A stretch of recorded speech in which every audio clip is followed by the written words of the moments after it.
It's a fairy tale world of castles, palaces, and neon lights. And it's all made of ice. The Harbin International Ice and Snow Festival has been attracting crowds since the 1980s. Hundreds of thousands of cubic meters of ice and snow are used to put it together. But how's it all done? You can find a clue elsewhere in the city. So this is the central street in Harbin. We're here just before the Snow and Ice Festival, which is the biggest event of the city, and they're just preparing for it now. So everywhere along the street you can see huge blocks of ice like this. The ice is piled up in preparation for artists to work their magic.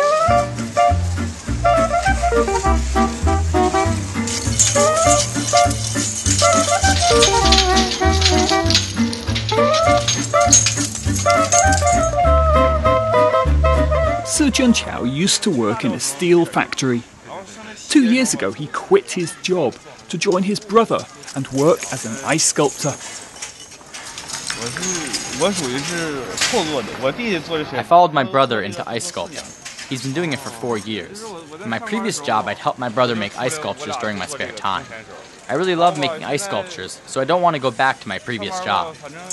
In the winter, we make ice and snow sculptures. In summer, we do landscape gardening, rockeries, paving, that kind of thing.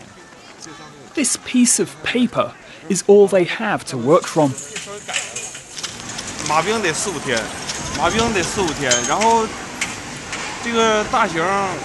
It takes 4 to 5 days to stack the ice, and 2 to 3 days to sculpt.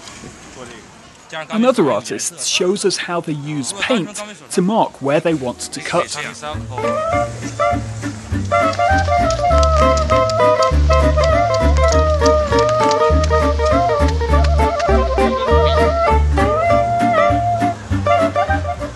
Next comes the difficult part. This is the tool that these guys use to make these beautiful sculptures, and it's actually quite heavy and looks pretty crude, so it's amazing to see what delicate shapes and figures they make. And this is how they do it. This side has to be facing up, this side down. You put it into the ice like this.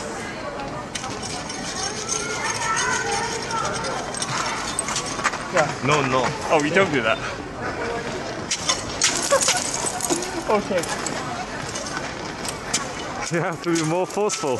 Wow. That's not easy work. I'll give it back to the master. Thank you. Of course, the chisel's not the only tool that cuts ice.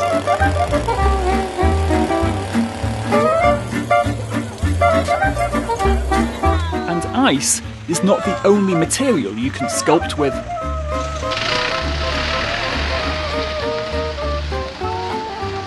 Snow is also used to make winter sculptures in Harbin.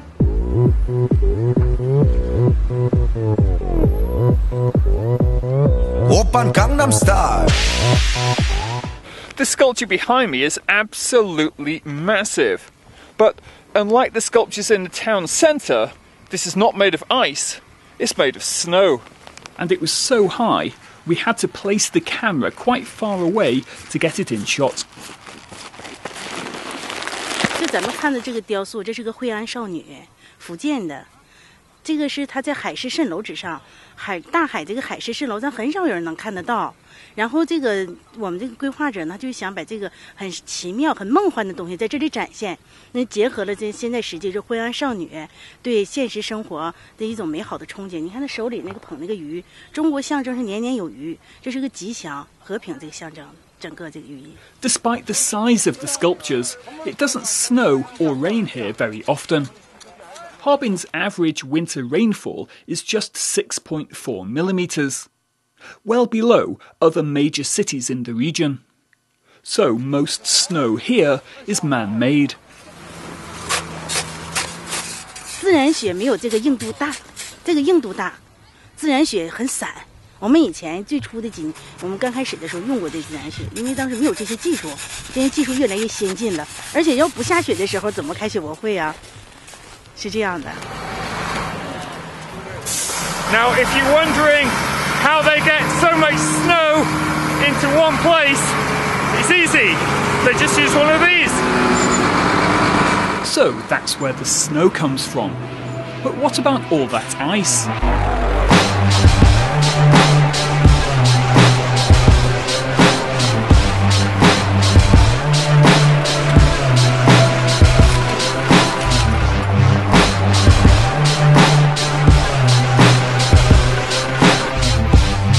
I'm standing in the middle of the Songhua River, which runs right through the city of Harbin. And it's here that the huge blocks of ice are hacked out.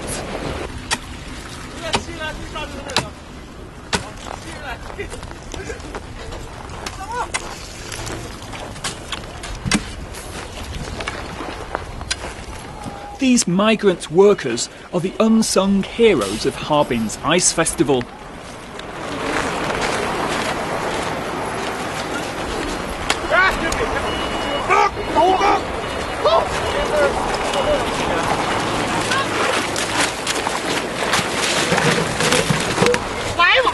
It's back-breaking work.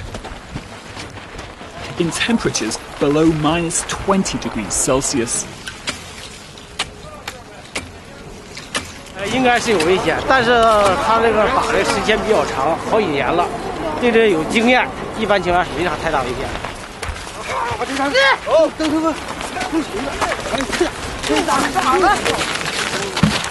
那具体多少块我真说不清楚，但是用兵量相当大的说，你看这采冰场嘛，这些面积都是，这现在这1/3没采上来都。最费劲，11个人最费劲。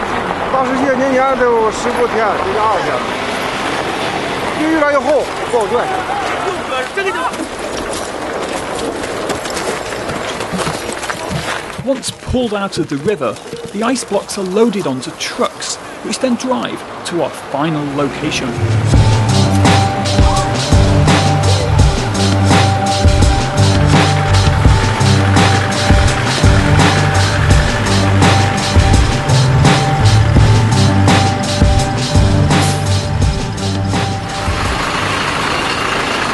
So you may have seen pictures of the Harbin Ice Festival, those huge ice sculptures, and wondered, how on earth did they build them?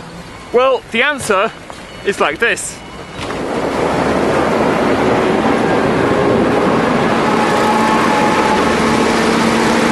This construction site is the size of a small town.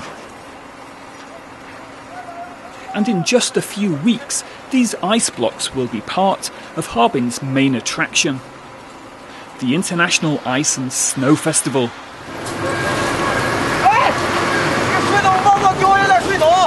Visitors may think the neon lights are just there for visual effect, but they actually serve a purpose during construction, in helping the workers see what they're doing.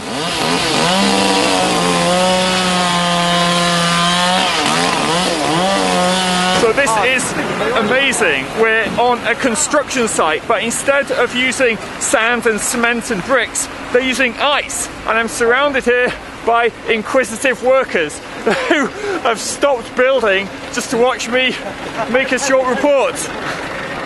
And these guys are entitled to a break. They work outside, late into the night, in one of China's coldest cities. But their work is crucial for the local economy, 15% of which relies on tourism. And a lot of that will be generated here, from ice, snow, and a lot of hard work.